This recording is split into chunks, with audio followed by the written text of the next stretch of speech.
সুপ্রিয় শিক্ষার্থীবৃন্দ, আশা করি তোমরা যে যেখানে আছো ভালো আছো, সুস্থ আছো। ভালো থাকো, সুস্থ থাকো, ইহাই আমাদের কামনা। তো শিক্ষার্থী, তোমরা দীর্ঘদিন যাবত স্কুলের নাই, সরাসরি তোমাদের সাথে ক্লাস করতে পারি না, আমাদেরও তেমন ভালো লাগে না।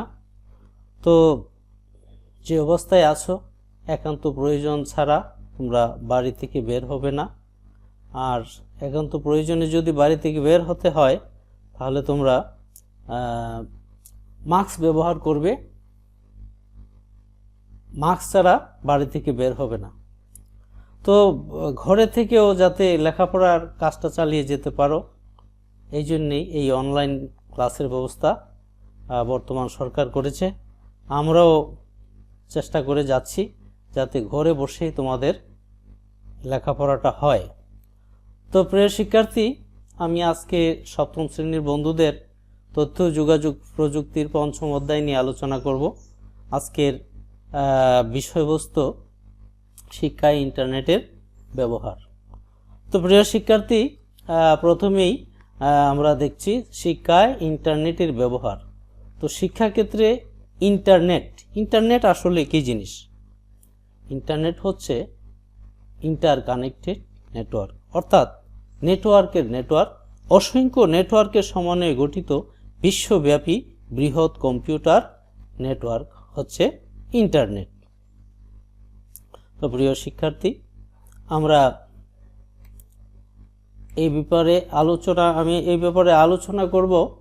তো তোমরা বইটি নিয়ে বইটি খোলো এবং খাতা কলম নিয়ে রেডি থাকো। গুরুত্বপূর্ণ জিনিসগুলো নোট ডাউন করতে হবে এবং তোমরা বাড়িতে চেষ্টা করে বিষয়টার গুরুত্ব অনুধাবন করবে এবং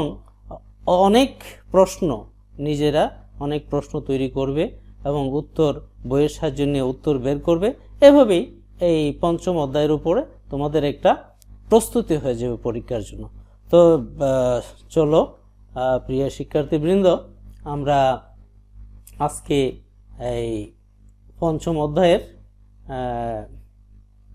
শিক্ষা ইন্টারনেটের ব্যবহার সম্পর্কে জানব। স্ক্রিনে তোমরা কিছু ছাত্রের কম্পিউটার ব্যবহার দেখতেছো, সেখানে তারা নিশ্চয়ই ইন্টারনেট ব্যবহার করছে। তো প্রত্যেকটা পাঠের কিছু শিক্ষণ ফল থাকে। তা আমরা এই অধ্যায়ে শেষে আমরা যা জানবো সেগুলো হলো শিক্ষাক্ষেত্রে ইন্টারনেটের গুরুত্ব বিশ্লেষণ করতে পারবো, শিক্ষাক্ষেত্রে ইন্টারনেট ব্যবহার করতে পারবো, ওয়েব ব্রাউজার ব্যবহার করে শিক্ষা সংশ্লিষ্ট পাঠ্য বইয়ের তথ্য অনুসন্ধান করতে পারবো। প্রিয় শিক্ষার্থী, আমরা এই পঞ্চম অধ্যায়ের পাঠ 55 শিক্ষায় ইন্টারনেট নিয়ে আলোচনা করছি। এখানে এই পাঠে অর্থাৎ পাঠ 55-এ 6টি ঘটনা দেওয়া হয়েছে এবং এই 6টি ঘটনার মাধ্যমে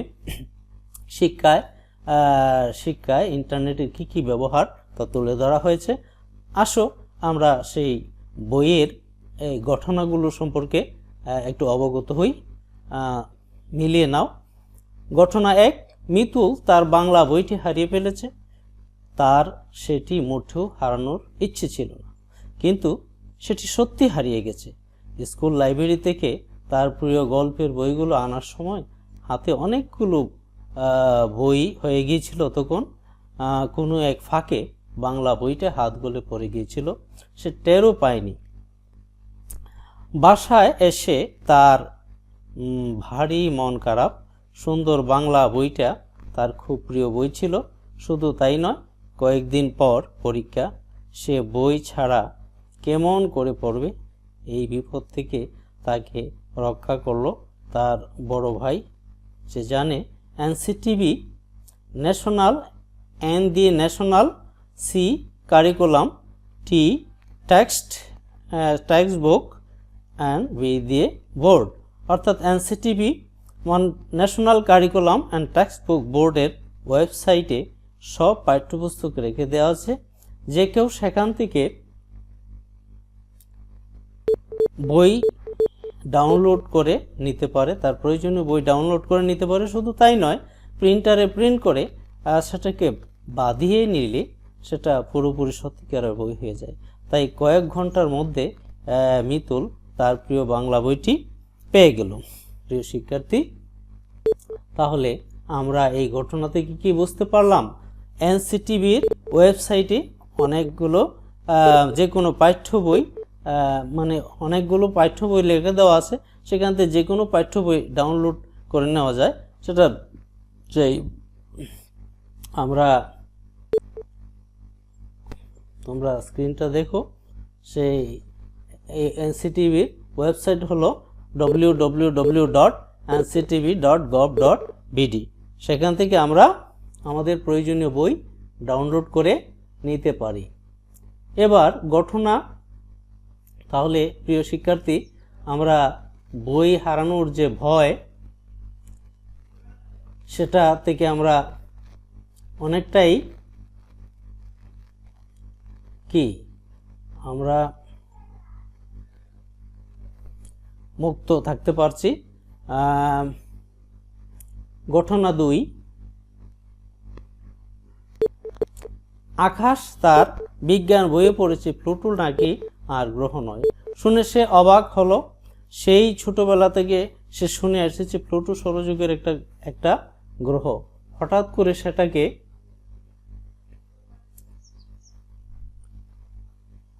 করে সেটাকে গ্রহের তালিকা থেকে সরিয়ে ফেলা হলো কে জানে। সে তার বাসায় বড় ভাইকে, বাবা মাকে জিজ্ঞেস করলো, কেউ ঠিক করে বলতে পারলো না। স্কুলের স্যারকে জিজ্ঞেস করে সে ঠিক উত্তরটি জানতে পারলো না। ঠিক তখন তার ইন্টারনেটের কথা মনে পড়লো।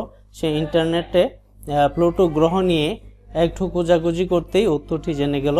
ভাগ্যিস তার ইন্টারনেটের কথা মনে পড়েছিল। ঘটনা 3, প্রিয়াঙ্কা কম্পিউটার প্রোগ্রামিং। প্রিয় শিক্ষার্থী, ঘটনা 2 থেকে আমরা কি জানতে পারলাম? সৌরজগতের গ্রহ, উপগ্রহ, নক্ষত্র ইত্যাদি নিয়ে খোঁজাখুঁজি করলে আমরা খোঁজাখুঁজি করে উত্তর বের করতে পারি। আমরা কিসের মাধ্যমে? ইন্টারনেটের মাধ্যমে। এক্ষেত্রে ইন্টারনেট আমাদের শিক্ষাক্ষেত্রে আমাদেরকে সহযোগিতা করছে। তাহলে ইন্টারনেটকে আমাদের শিক্ষাক্ষেত্রে অনেক প্রয়োজন না? সুপ্রিয় শিক্ষার্থী, ঘটনা 3 সম্পর্কে এবার একটু জেনে নেই। প্রিয়াঙ্কা কম্পিউটার প্রোগ্রামিং করছে, কিন্তু হঠাৎ সে একটা জায়গা আটকে গিয়েছে। একটা বিশেষ ফাংশন সে কিছুতে ঠিক করে ব্যবহার করতে পারছে না। তাকে একটা বড় হোমওয়ার্ক জমা দিতে হবে। এই বিশেষ ফাংশনটি কেমন করে ব্যবহার করা হয় না জানলে সে তার হোমওয়ার্কটি জমা দিতে পারবে না। ইন্টারনেটে সে এটা সম্পর্কে অনেক খোঁজাখুঁজি করলো, কিছু কোনো লাভ হয়নি। প্রিয় শিক্ষার্থী, প্রিয়াঙ্কা অবশ্যই হতাশ হলো না। কম্পিউটার ল্যাঙ্গুয়েজ ফোরামে সে এই প্রশ্নটা করে রাখলো। 1 ঘন্টার ভেতরে সে আবিষ্কার করলো 5 জন প্রশ্নটার উত্তর দিয়ে রেখেছে। একজনের উত্তরটা হুবহু তার প্রশ্নের উত্তর। প্রিয়াঙ্কার আনন্দ দেখে কে এবার নতুন উৎসাহ নিয়ে তার কাজ শুরু করে দেয়। তাহলে আমরা কি দেখতে পাচ্ছি? ইন্টারনেটের মাধ্যমে আমরা কম্পিউটার ল্যাঙ্গুয়েজ ফোরামে ঢুকে কি করতে পারি? আমরা আমাদের বিভিন্ন সমস্যার সমাধান করে নিতে পারি। তাহলে এক্ষেত্রে ইন্টারনেট আমাদের শিক্ষাক্ষেত্রে আশীর্বাদ, তাই নয় কি?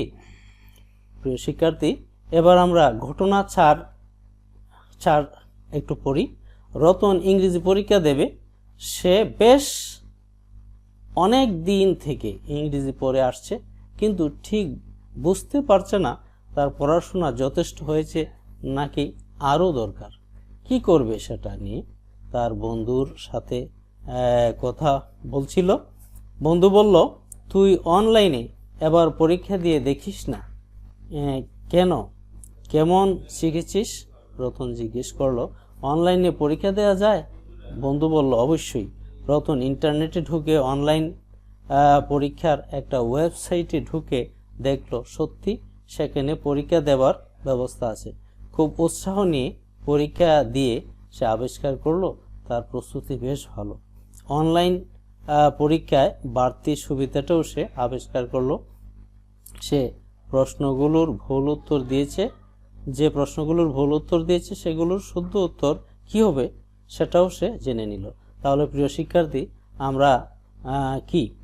আমরা এখানে এই ঘটনার দ্বারা বুঝতে পারলাম যে পরীক্ষা দিয়ে আমরা কি করতে পারি, নির্দিষ্ট ওয়েবসাইটে ঢুকে অনলাইনের মাধ্যমে পরীক্ষা দেওয়ার ব্যবস্থা আছে এবং আমরা আমাদের অগ্রগতি, পাঠের অগ্রগতিটা জেনে নিতে পারি। ভুল প্রশ্নের উত্তর দিয়ে সেটা শুদ্ধ উত্তরও জেনে নিতে পারি। তাহলে এক্ষেত্রে দেখা যায় ইন্টারনেট আমাদের অনেক কি করে, শিক্ষাক্ষেত্রে সহায়ক ভূমিকা পালন করে, তাই নয় কি? প্রিয় শিক্ষার্থী, এবার ঘটনা 5। শুক্লা ইউনিভার্সিটিতে ফাইবার অপটিক্স পড়ায়। তার যেহেতু বয়স কম তাই তার অভিজ্ঞতাও কম। সব সময় মনে মনে ভাবে, আমার যদি কোনো অভিজ্ঞ শিক্ষকের সাথে পরিচয় থাকতো তাহলে তার কাছ থেকে শিখে নিতে পারতাম কেমন করে এই কোর্সটা আরও ভালো করে পড়ানো যায়। একদিন ইন্টারনেটের কথা খুব বড় বিশ্ববিদ্যালয়ের ওয়েবসাইটে খোঁজাখুঁজি করতে সে আবিষ্কার করলো তার বিষয় ফাইবার অপটিক্সের পুরো কোর্সের লেকচার নোট সেখানে রয়েছে। একজন অনেক বড় প্রফেসর কোর্সটি সেই বিশ্ববিদ্যালয়ের ছাত্রছাত্রীদের পড়িয়েছেন। শুক্লার সাথে সাথে কোর্সগুলো ডাউনলোড করে তার নিজের লেকচারটা নতুন করে সাজিয়ে নিল। পরদিন সে ক্লাস নিতে গেল অনেক বেশি আত্মবিশ্বাস নিয়ে। তাহলে এই ঘটনার দ্বারা প্রিয় শিক্ষার্থী আমরা বুঝি একজন শিক্ষক তার দক্ষতা উন্নয়নের জন্য ইন্টারনেটে সাহায্য নিতে পারে এবং সেখান থেকে সে কী করতে পারে, নিজের অভিজ্ঞতা অর্জন করে নিজের অভিজ্ঞতার ভাণ্ডারকে সমৃদ্ধ করতে পারে এবং কি করতে পারে, শিক্ষাক্ষেত্রে নিজে আরও সুন্দরভাবে অবদান রাখতে পারে, যা দেশ ও জাতির কল্যাণে আসবে। ঘটনা 6। রাজীব পদার্থবিজ্ঞান নিয়ে পাশ করেছে, কিন্তু তার খুব দুঃখ তার বিশ্ববিদ্যালয়ের অ্যাস্ট্রোফিজিক্সের উপর কোনো কোর্স ছিল না। তার খুব শখ এই বিষয়টা পড়ার।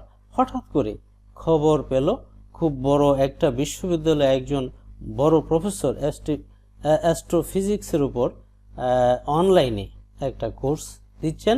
তার ছাত্র হয়ে সে অনলাইনে পুরো কোর্সটি নিতে পারবে, হোমওয়ার্ক জমা দিতে পারবে, এমনকি পরীক্ষাও দিতে পারবে। রাজীবের আনন্দ দেখে কি তখনই সেই কোর্সটি রেজিস্ট্রেশন করে মনের আনন্দে অ্যাস্ট্রোফিজিক্স পড়তে শুরু করে। প্রিয় শিক্ষার্থী, উপরের 6টি ঘটনার প্রত্যেকটি সত্যি। ইন্টারনেটের ব্যবহার করা, শিক্ষায় সত্যি ইন্টারনেটের ব্যবহার করা যায় কি না সেটা নিয়ে কারো মনে এখনও সন্দেহ থাকার কথা না। আশা করি তোমরা এ বিষয়ে আরও বাড়িতে লেখাপড়া করবে, বইটা ঘাটাঘাটি করবে।